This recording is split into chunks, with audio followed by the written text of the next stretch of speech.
Okay, good evening everyone. Welcome to the first episode of Tara Usap Tayo. I'm Randolf. I'm Jaydee. Okay, so we will be hosting this podcast for tonight. And since this is our very first episode, let me just tell you how we came up with this podcast. Okay, so every night, not literally every night, I mean, most nights, JD and I are talking about things whenever we feel like it. And then one night, I just realized why not podcast the things that we're talking about since some of the topics that we were discussing is kind of relevant with the issues that are going on with the government, going on with the education system, and going on with the uh, society of science. So the topics that we would like to emphasize in this podcast would be science, science education, and education itself.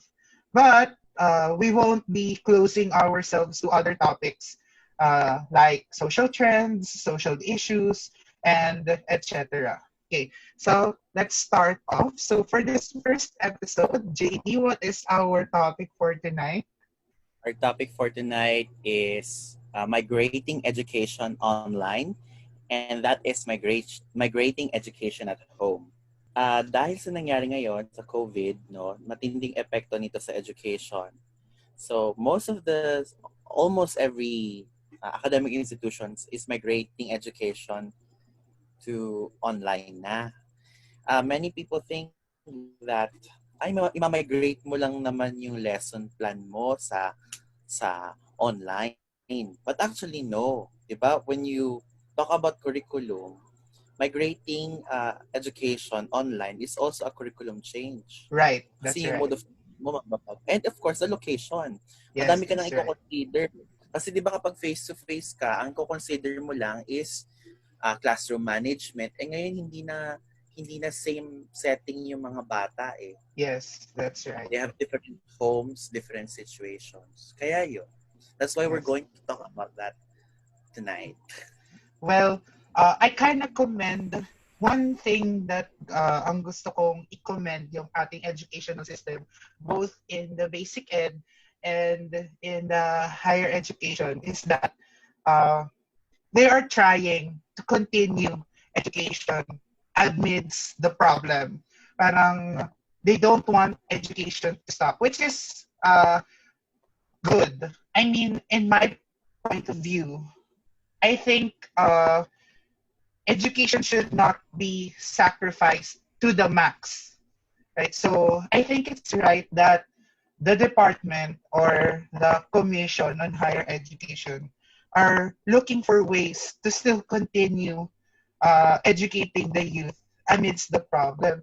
But however, the problem is that I don't think the higher ups are able to, consider a lot of factors uh, in nung kapag nagmamigrate na tayo ng education at home or online. I don't think they considered a lot of things when they said na mag-online tayo, or why not put modules and everything, why not teach the children at home, or put educational channels on TV or on radio, right? It's a matter of readiness din kasi. I think we are all not ready of this pandemic. Hindi tayo handa, no? Yes, But the least we exactly. can do as academic institution, as teachers, na paghandaan yung susunod na mangyayari. Kasi ngayon, sa COVID, during this time of pandemic, we should be adaptable. We should adapt sa mga nangyayari ngayon. Lalo Yes, na totoo. teachers, di ba? Yes. Nagbabago-bago. Ang dami nang pinagdaanan ng lipunan. Nagkaroon na ng pandemic dati, nagkaroon na din ng World War, pero nalalampasan ng edukasyon. So Yes, totoo eventually, yun. we will get through this. But this one is a different war. Kasi 'di ba dahil online na yung teaching, iba-iba na yung mode of teaching natin online, pero iba-iba. Merong module, merong synchronous, asynchronous instructions. Tapos kung titingnan mo din kasi sa readiness rando, sa online learning, online teaching, unang-unang ko consider mo dyan is the digital divide. Those Yeah. Mm-hmm. students and teachers na may access sa internet or may gadget. Sabihin natin meron silang mga gadget pero kaya ba ng gadgets nila? 'Di ba? Exactly. Ako personal experience ko, we are currently starting our online classes, no. I use asynchronous instruction in our school in order to continue education. It's tough, mahirap kasi you do not know if they are responding. Kinakausap mo lang camera. I take video, no? Di mo alam kung maiintindihan ba nila. But then again, I provide sheets for feedback naman from them. So kahit pa paano nakakatanggap. So migrating education online is also migrating education at home. So dapat i-reflect natin yung curriculum natin. Kung appropriate ba yun at home? Is Yeah. it what is really needed? Remember, di ba sa curriculum development natin with quote Dr. Sigwa, Yeah. hi ma'am, that there is no perfect curriculum. Yes, that's true. Only Appropriate. appropriate ones, di ba? Appropriate ones. And is our curriculum appropriate to our situation now? Yeah. Hindi lang po ito usapin ng migrating online, di ba? Yeah. Honestly, yung setup ng curriculum natin right now, especially for the basic education, it's really gearing towards face-to-face instruction, like the normal setting where yung teacher nasa classroom and then teaching the students. That's why I think that's one of the challenges na kung bakit nahihirapan yung mga teachers and the school heads to transform education from face-to-face to online is because our curriculum per se is not appropriate for what we are trying to achieve online. Okay? So, but I think one of the good things that the department has done is that they created MELCQ, no, MELC. Let's just call it MELC. That is, they shortened the competencies. They jived the competencies so that it would be kind of shortened, kind of like that. But I don't think it's enough. It's in the basic education, tama, di ba? Yeah. Pinababa ninyo yung competencies. Not really pinababa. More of example sa curriculum before, meron 3 competency. And then ang ginawa sa new competency is that kung kaya namang ipag-fuse yung 3 yun, ginawa na lang siyang isa. Okay. So parang pinaikse yung list ng competency. But walang binawas. More of pinag-combine yung mga pwedeng ipag-combine. But should we reflect kung yun ba yung competencies na kakailanganin after this COVID, after this pandemic? Are these competencies, itong competencies ba ito ang kailangan to survive this pandemic? Well, I haven't reviewed the competencies. By the way, I remembered what it means. It is the most essential learning competency, or MELC, MELC. Most essential learning competency. I haven't reviewed the MELC personally, but I don't think they added competencies that are related to teaching the students on how to survive COVID. Okay. Kasi 'di ba when we sa tertiary level naman din, there are no mandates from the commission regarding this case. Kasi 'di ba kanya-kanyang autonomy din naman ang bawat universities regarding this matter. Now, migrating education from face to face to online, kailangan tingnan natin kung ano nga ba yung kakailanganin ng bata. Kung ano ba yung access ng bata sa bahay. Although, let's go back to the original nature of education.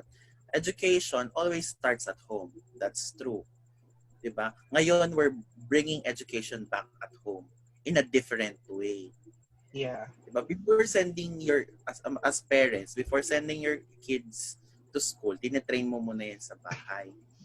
And then, ngayon, education goes back at home, pero in a different way na, 2.0 na, online na ang Yeah. instruction. It's really difficult. For, Yes. let me just set things clear na ang online teaching and learning is both difficult for teachers and students. Hindi Students. lang po estudyante ang nahihirapan, Yeah. pati mga guro ay nahihirapan. Yeah. No? Pero, yun nga, accessibility, yung how can we do online education for all? Kasi we can do Yes. online education eh. But Pero the mostly, problem is, yeah. sa digital divide kasi natin, Yes. di ba?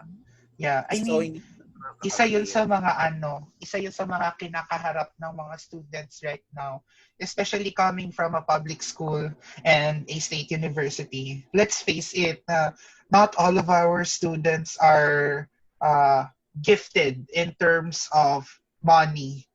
So yes. Not it's all really, are financially stable. yeah, they're not all are financially stable. So it's really hard for them to get internet or devices. But uh, I there are ways that we can teach them, which is the module.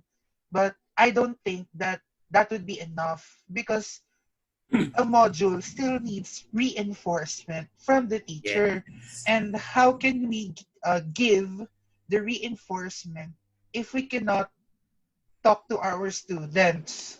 Kailangan ma-enrich yung Yes, module. kasi I don't expect for them to read the module and then understand it, especially since we're Yes. teaching science and science is a highly technical subject. I don't expect them to just read the contents of the module and understand Yes. the lesson. I don't even expect them to read the entire content because knowing some of my students, uh, once they don't understand the early parts, they won't try at all. So that's one of the problems that I'm trying to address. Um, about that then, kasi hindi lang din yan sa not only in module. Kasi example, ang problem natin sa modules yung feedback, yung reinforcement, yung Yeah, enhancing the module, no?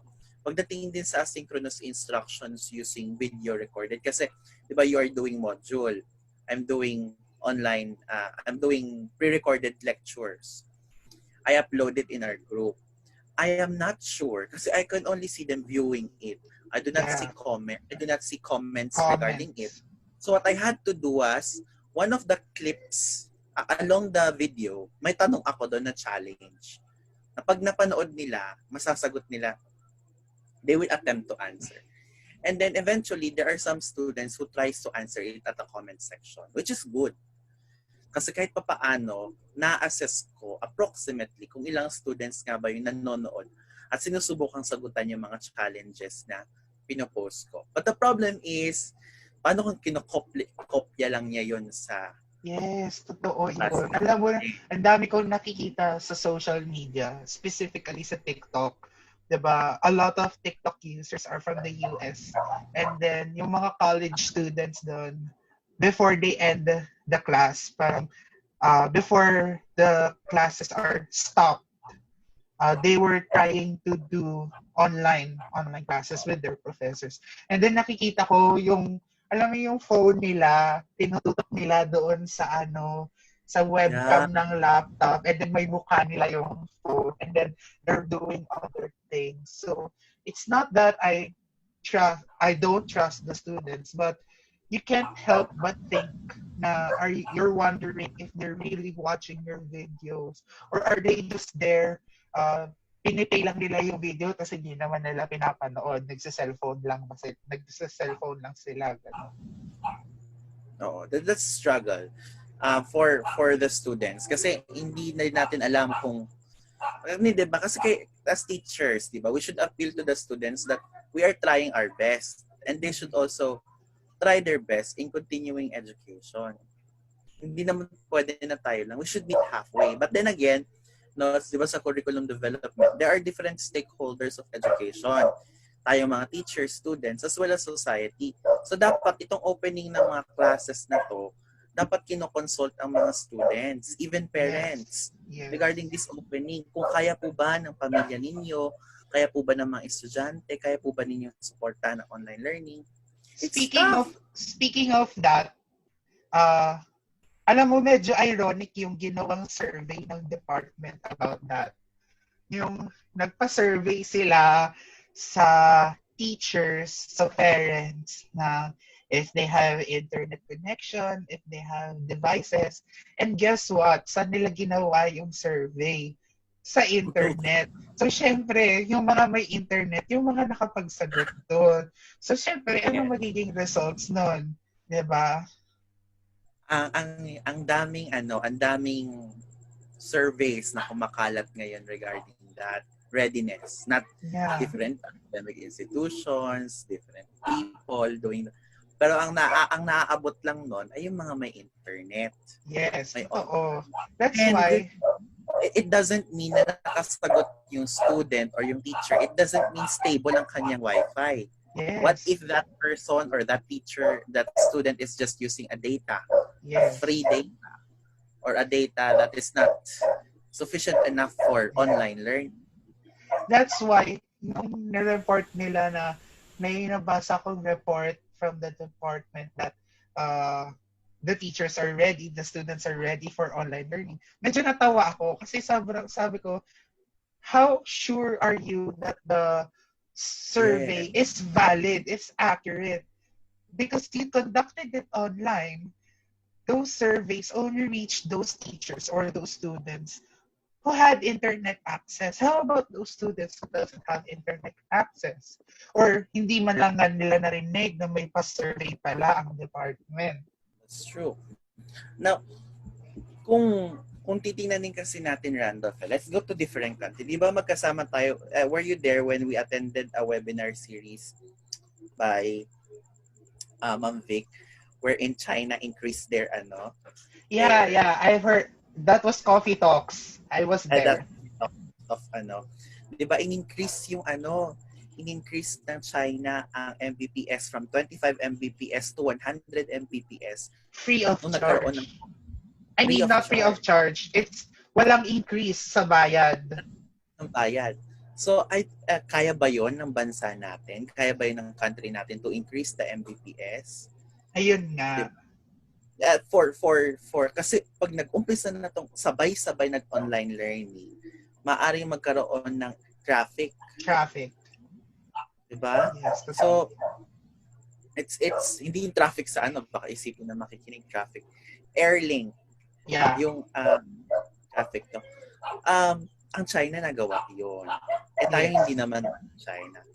When we talk about economy, hindi naman talaga tayo as economically efficient already kagaya ng malalaking bansa. Yes, but what are the actions or preparations of our government on this matter? Let's also go to Finland. 'Di ba? Finland is starting to craft a curriculum na hindi na discipline based, 'di ba? Dati transdisciplinary na sila. Ngayon yung curriculum nila, kinraft nila ulit to respond in this situation. Yes. Kasi after this COVID, Randolph, the transition is not going back to the way it was before. Yes. It's going to a different path now, different path. That's why we go back to what you said earlier, that we have to develop a new curriculum that is appropriate for what we are experiencing.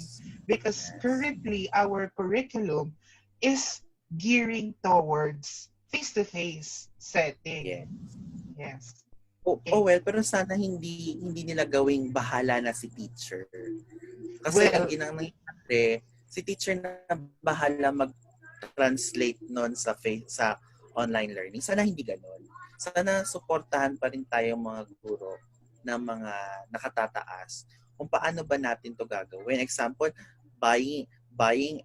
creating an online platform that is free of charge and accessible for everyone. Yes. Diba? Kasi yung curriculum natin, Hindi, kagaya ng sinabi mo, hindi pang-online, Yes. pang face-to-face yung curriculum natin. Ang nangyayari kasi, bahala na si teacher.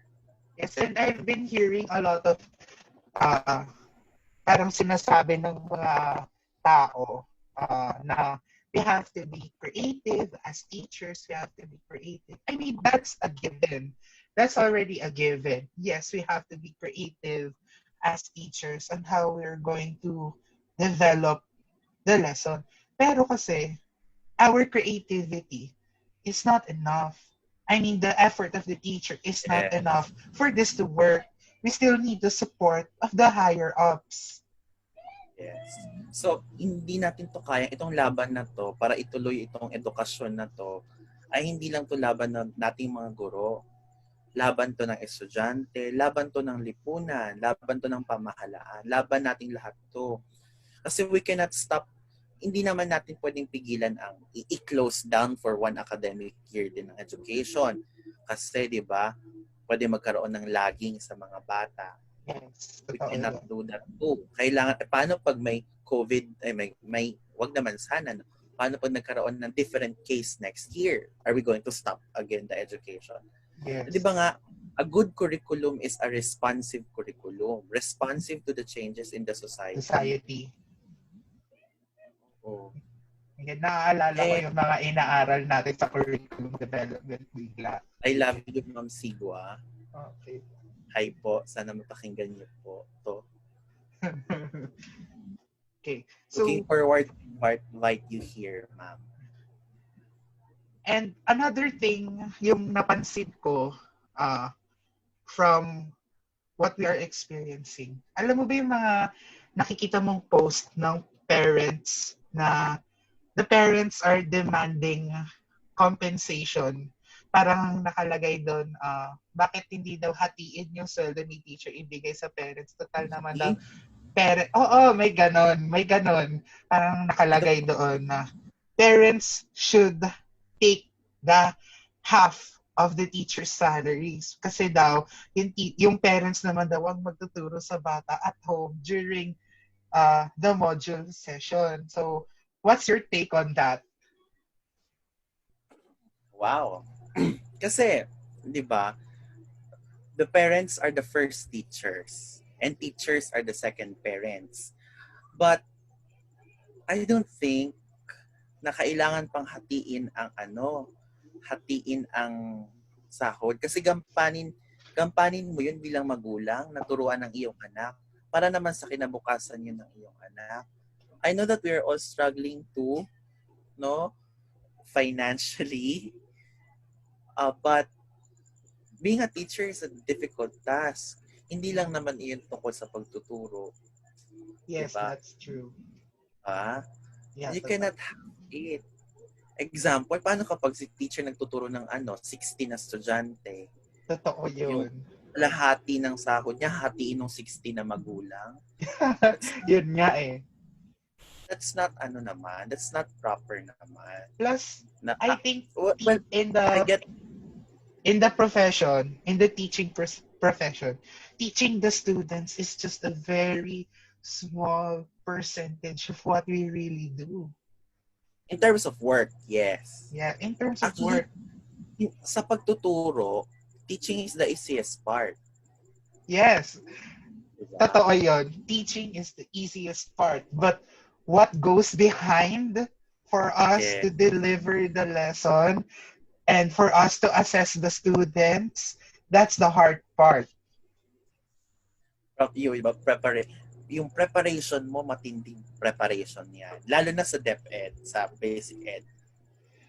Madami kayong prep. Sa tertiary, wala masyado kasi syllabus. But we have to make our presentations. Then after that, after the session, di ba, may assessment ka pa. Yes. Imagine checking those hundreds of papers. Yes. Imagine, ang pagtuturo, ginawa mo lang 1 oras. Ang pagsagot ng bata ng exam, gagawin lang 1 oras. Pero yung paggawa mo ng exam, ilang oras mo ginawa yun. Kasi meron nga tayong rules of assessment. Yung paggawa mo ng lesson, ilang oras mo ginawa yung lesson plan mo plus presentation. Yes. Diba? Like, speaking of assessment, since we're talking about assessment and online teaching, how are we going to assess our students properly? Di ba? Kasi sabi nila, ay may grading lang naman yan ng lecture mo from face to online. No. Yes. Yung objectives mo kailangan maiba na. Kailangan Yes. ma-contextualize mo sa situation ngayon. Yung assessment mo, paano mo gagawin? How are you And going to... Sinabi ko kanina, yung magbibigay ako ng challenge, nagko-comment sila sa baba. Pare-parehas ng sagot. How can I make sure na hindi lang niya copy yes, paste? totoo yun.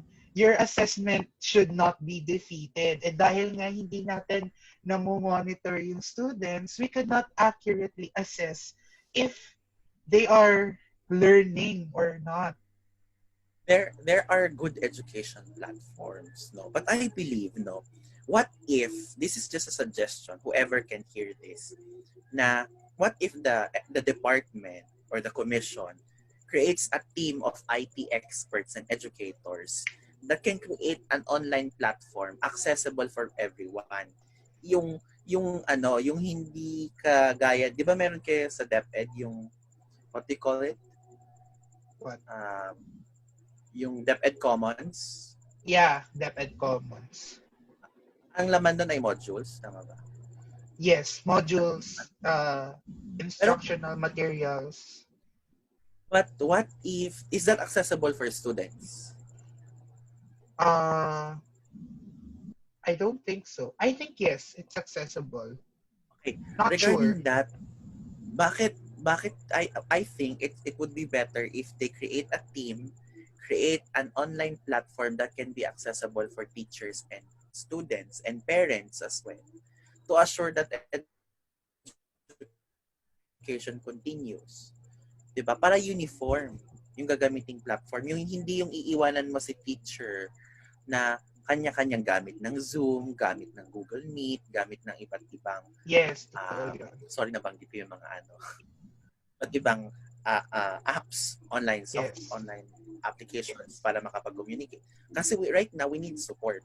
We cannot do this alone. Honestly, as of now, we don't have any directives on what online platform should we use in performing online class. As in, we're really on our own here. Okay, yeah. Kasi ang hirap, Randolph, tayo mag-work tayo sa bahay. Although tayo mga guro, inuwi natin yung trabaho natin minsan. Nag-check tayo sa bahay. Yung ibang guro, ginagawa yon, gumagawa ng lesson plan sa bahay, overnight extension ng office mo yun. Pero ngayon, ang office mo na at faculty mo, ang classroom mo, yung bahay mo. So, stress from work and stress at home, if ever you have problems at home, di ba, sama-sama. What more sa mga estudyante? There are students at home na hindi po pwedeng mag-aral kasi inuutusan ng magulang palagi. Hindi mo naman pwedeng sabihan yung magulang na wag mo munang utusan yung anak mo. Kasi syempre, may pangangailangan din yung pamilya. But I think that setup, I think it would be more efficient if it's divided among the schools division, not nationally. Because kasi kapag binigay mo yan sa schools division, mas magiging optimized doon sa population of learners. Magiging contextualized. Kasi it's nandun lang sa locality eh. Unlike kasi kapag nasa national, medyo mahihirapan. Regarding that division and making of module, dito sa area namin, yung division, ang strategic ng ginawa. Hinati-hati yung mga per schools, binigyan sila ng task na gagawin na module. Example, itong school na to, ang gagawan mo ay grade 7. Itong school na to gagawin grade 8. Tapos isa-share na lang nila isa. Sa amin kasi, hindi gano'n ang nangyari. Ang nangyari, nanggaling sa region ang module. Ewan ko, baka iba ang directives ng NCR sa Region 4A. Kasi sa amin, ang nangyari, may modules kami na manggagaling sa region. And then, ibababa yon ng region sa divisions. And then, yung division, ipapamigay yun sa mga schools. Lahat ng module. And then, Ano ang mangyari sa module na ginawa nyo? plan B. Plan B yun. Were you So, informed about this? yes, we were informed about this. Pero ang masama no, na-inform kami na nakagawa na kami ng module. Kasi yung unang instruction nila, gumawa daw kami ng module. And then nagpa-meeting ulit si Region na may module palang manggagaling sa kanila. So bali, ang magiging trabaho lang ni teacher ay yung gagawa kami ng tinatawag nilang exemplar. The exemplar is kind of like your lesson plan for the module. So, di ba you were given a module and then you're going to design an exemplar, kind of like a lesson plan, in order to deliver that module. So, wala kaming ginawang module. So at least you can enrich the module na sinend ng division. Yes. I think that's where the contextualization, doon mangyayari yung contextualization kay teacher. Yung module ba from the division ay migrated na online? Yung mode of instruction, yung no, the modules are printed. And I mean the context of the module na online friendly ba siya? Hindi. Well, hindi ko pa nakikita yung module kasi hindi pa binababa sa amin. I think it's still in the division office. Ang sabi nila, by first week of July daw baka ibaba na sa schools. So, I really cannot assess kung online friendly ba siya. So, that's good. Pero, that's one thing to consider. Dapat pag na-receive yun na yung module, consider if it's an online friendly module. If not, I think it would be your job as teachers to enrich it. Pero sana, ngayon pa lang, inform na kayo kung online friendly ba yun o hindi yung ibibigay para mapaghandaan nyo na rin. Yun nga din yung problema eh. Even sa higher ups, nagkakagulo. Paiba-iba ng memo, paiba-iba ng directives. Pagdating sa baba, magulo. You don't know what to follow. Kasi a memo was given and then another memo is given that contradicts the memo given earlier. Parang ganon yung nangyayari. Let's not get it wrong din sa mga listeners natin. No? Actually, in terms of malaking apektado ngayon. Malaking effect ng COVID ngayon sa education. But let's also consider that at this point, it's okay to commit mistakes. It's okay to because honestly, the department is really, pwede rin naman bigyan natin ng konsiderasyon yung department. Kasi talagang nangangapa sila. It's like they're walking in the dark. They're really in the dark. And bago tong nangyayari sa atin. It's okay to commit errors ngayon. Kagaya sinabi mo, we're all like walking in the dark. But we can mitigate this way. We could think better. Diba? It's okay to commit mistakes ngayon kasi bago tong nangyayari. No, pero sana collective tayo sa pagharap dito. 'Di ba? Para ma-lessen yung mistakes. Like sana before creating modules, before implementations, consult the students, the teachers, and the parents. Consult the community, the society if are we really ready? If not, why are we not ready? And after then give solution to that give solution to that problem. Yes. Although ngayon, ang primary kailangan talaga ng mga tao ngayon is medicine, is food, no? Food. But then education cannot stop. Yes. Education cannot die. Diba? So, going back sa natin, migrating education online is migrating education at home. We have different houses. We have different homes, situations sa bahay natin. And it will definitely affect the students. Dapat ang curriculum na gagamitin natin is hindi lang online friendly, but of course, responsive to the community and home friendly. Yes, it's also needs to be home friendly. So dito na papasok yung we should appeal to the parents na support the students as well. Yes. But Randolph, what can you say about the there are parents who do not plan to enroll their kids for this academic year. What's your thought on this one? Okay. About that, I get their point of view. A lot of parents are telling na hindi muna daw nila i-enroll yung mga anak nila because it's not safe. Yes, I get their point of view. And there's also may mga point of views din yung parents na, especially parents from the private schools na sa parang sinasabi nila na they're parang it's not worth it to pay the full tuition kasi nga 'di ba online lang and you cannot enjoy the facilities of the school which is yun yung binabayaran mo sa isang private school. Pero ang thought ko naman, yes, there is I get that there is safety concerns, but I think the school is doing its best to na para maano yung mga estudyante, ma-accommodate yung mga estudyante in a safe manner. And aside from that, tulad nga nung sinabi mo, we really cannot stop education. Kasi nga, magkakaroon ng lagging. Like, for example, grade 10 yung student, and then papasok siya ng grade 11. And then mag-hiatus muna siya for 1 year, let's say.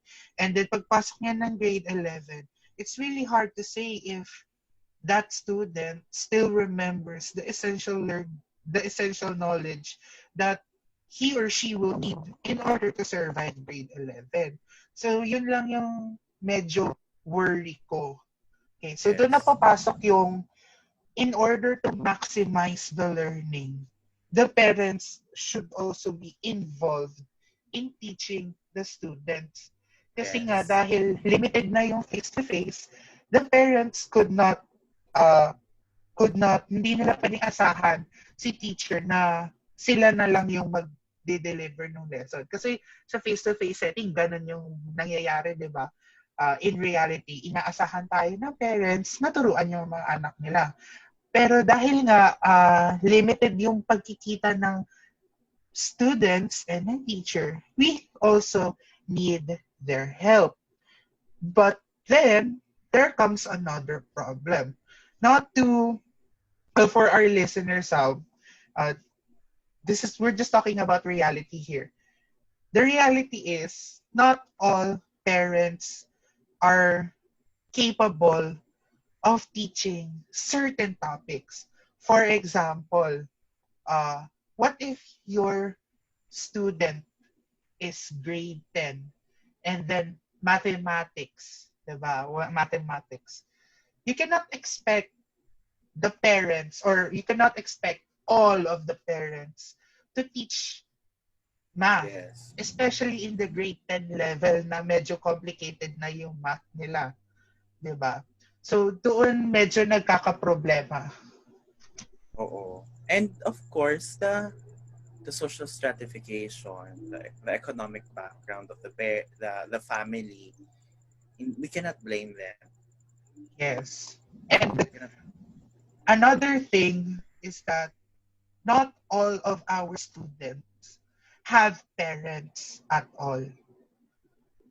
Sometimes they're just nakikita na lang sila sa lolo't lola nila or nakikita sila sa tito at tita nila na meron ding mga pamilya na sarili nila. So, hindi natin sure kung full attention ba nung relative ay nabibigay doon sa Yeah. batang yon. Kasi 'di It's ba, true. We can iba yung imagine. attention na binibigay ng relative sa attention na binibigay ng magulang mo talaga. It's true. So yeah, ang daming i-consider. Ang daming Yes. i-consider. Ang dami talagang factors. Hindi lang siya yung factor 1, factor 2, factor 3. No, the list goes on and on and on and on. So Yes. it's really tough. Tayong nasa academe, and of course, bilang mga tumatayong kuya at magulang ng mga estudyante, it's really challenging for us.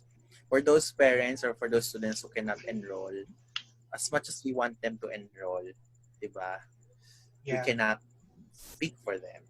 Yes. So, pero, I would just like to, advise if ever may parents man na makinig sa atin, na if you have the capability to teach your student or your son or daughter has the capability to study on his own and understand the lesson, I don't think it's wise let to let one school year pass. Kasi nga dahil magkakalag yung student. Okay? But if your situation does not hindi ka pinapayagan na mag-enroll, then I think we can understand that. Yes, that's true. Now, just I would like to share lang din. Education, migrating education online and migrating education at home. It's also about not just in terms of what we are studying at school, but in terms of the learning. It's example, uh, I used to bake when I was a kid. Now I went back to baking again and doing these crafts.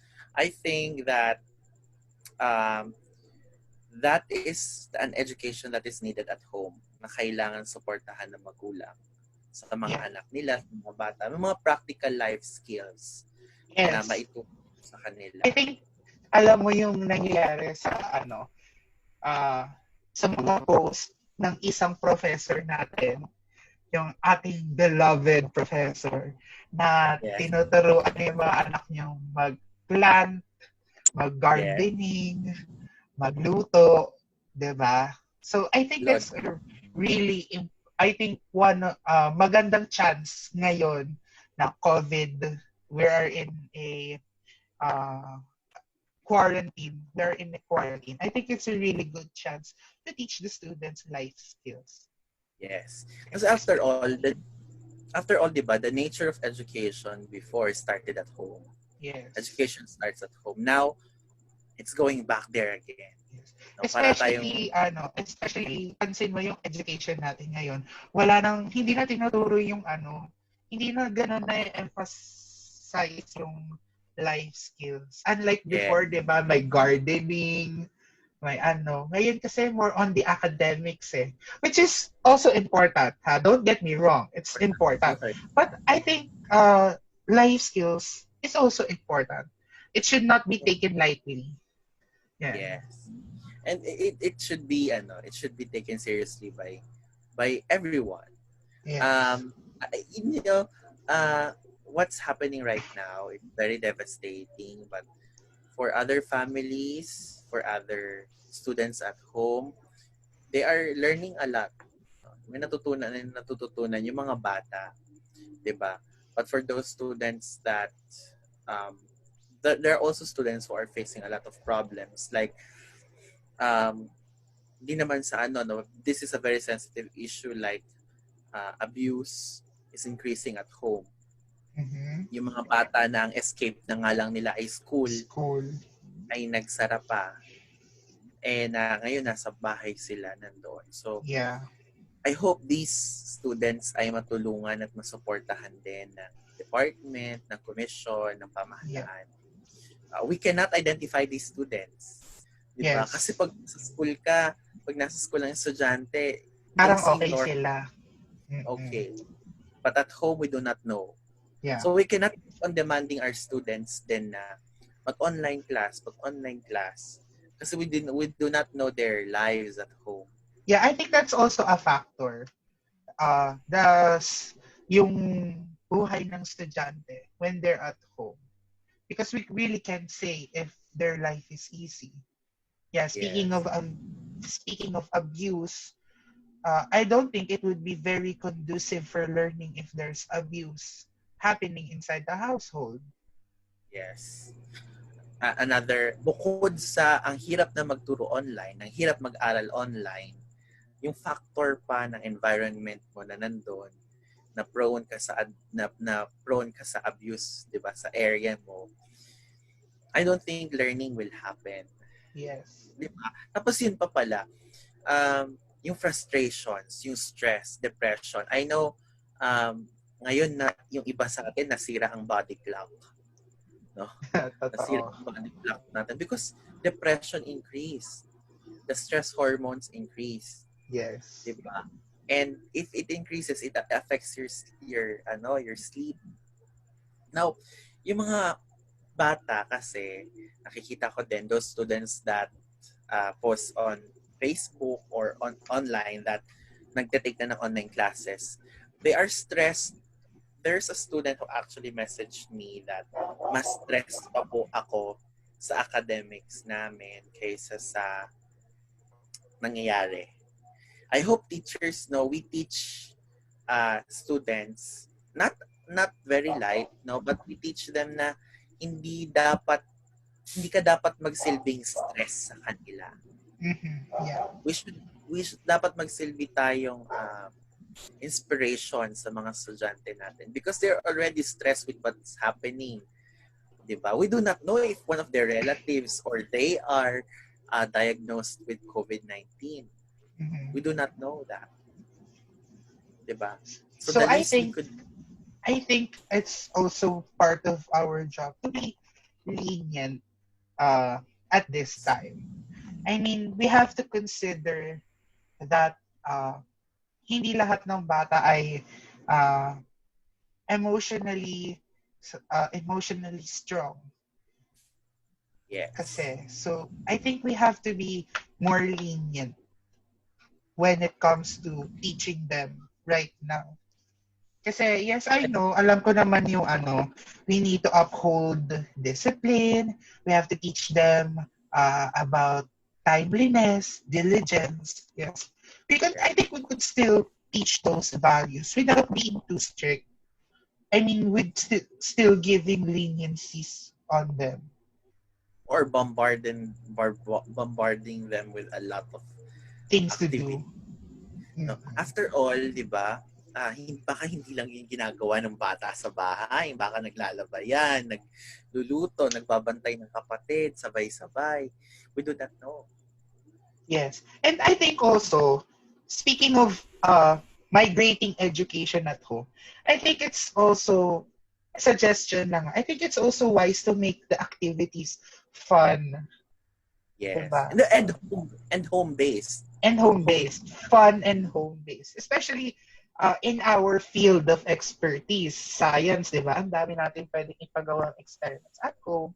That would be fun, and yet it would teach them our intended lesson. Yes. This is fun. No? I hope ito pinag-uusapan natin about online. Migrating education online, migrating education at home, ay makarating no sa mga tao, sa mga Yes. And estudyante. by the way, disclaimer, this is just our point of views, our opinions, our commentaries on what is happening right now. Reflection. We do not I mean there are other people who are more experts than us. We do not claim that we are educational experts, but this is just our point of view, our suggestions and our comments on what is happening. And we do not reflect the management or the network. The department. The views and opinions of the host do not reflect the show, the management, the network, the department, the And the government, commission. and the commission. No, these are reflections that we are one of the reflections that we are going to talk about. No, kasi madami. Me and Randolph have a lot of reflections for the past few Yes. months. This lockdown of this. And I hope that our reflections, our observations could also give a perspective to other teachers. Yes. Uh, it's really hard, no. But um, as teachers, actually ako at first I was retaliating about online teaching, online learning. I was nervous about this, but then again I was reminded. Dr. Yevan talked to me. You should be excited. So personally, I am nervous and at the same time excited sa mangyayari dito sa I mean, Yun nga. we have the right to be nervous about it because this is a new We are thing. also Yeah. And because it's especially when we were studying in normal, we were not trained to do online. Our yes. training is in the face-to-face setting. So this is a But really new thing. this is different this is a new world that we're entering. It nakakakaba, but at the same time I'm also excited. Yeah. Excited We should be excited about it because this is a new after this challenge. uh excited sa education na hindi sa COVID No, yeah, excited na yeah, yeah, yeah. Let's make that clear sa ating mga listeners. Hindi kami excited sa COVID. Excited kami sa transformation na pwedeng mangyari sa ating education. education. What can happen, no? How, what will, kasi ngayon nakikita natin ganito. But what will be its effect? The transition would be very difficult. 'Di ba? Yung mangyayari na. So ano na bang mangyayari sa education? Will it be online? Will it go back to face with online classes na subjects na? Ganun Yeah. na ba yung mangyayari? May subject na ba na online class? Although may mga schools na ganun, or ang mangyayari ba, MWF na lang ang pasok, ang Yeah. ang Maybe PEH na. ma-discover natin na mas mag-excel pa pala ang students when they're learning on their own. We don't know. Yeah. That's true, di ba? Um, we all have different learning styles, no? When kasi there are times na gusto mo mag-aral sa school, there are times na gusto mo mag-aral sa bahay, no? Yeah. So, we do not know what will happen. But hopefully, no, itong migrating online na to and studying at home, mairaos nating mga guro. But we cannot do this alone. Alone. We need the help of the institution, the commission, the department, the government, of course, to support us. And to those nagsasabi na may laptop naman ng mga teachers, check nyo po kung okay pa yung laptop nila. Sana huwag nyo lang pong bilangin kung sino yung may laptop. Tingnan nyo po kung kaya ba ng laptop nila yung pinapagawa ninyo. And I would also like to extend my thanks, my appreciation to those experts who are conducting webinars on how to Yes, yes. do this. Kasi There are a lot of yeah, it really helps. Parang it is kind of a training. yes. Yung parang you watch webinars because you really learn a lot from them. And yun, appreciate it. And thank to those organizations, to those people who are speaking in the webinars. Thank you sa kanila. Kasi itong perspectives naman na nabuo namin ni Randolph ay nagmula lang din. Naging bunga lang ng reflection namin at naging bunga lang din ng mga pakikinig namin sa webinar ninyo. Yes. Okay. So, that is the end of our first episode of our podcast entitled Tara, Tara, usap. Tara Usap Tayo, or in English, Let's Talk. Okay, so we will be uploading podcasts every Sunday night, okay, or Monday if Sunday does not permit. Okay, so tune in next week for another episode of Tara Usap Tayo. Okay, again, I would like to say good night and God bless everyone. Good night.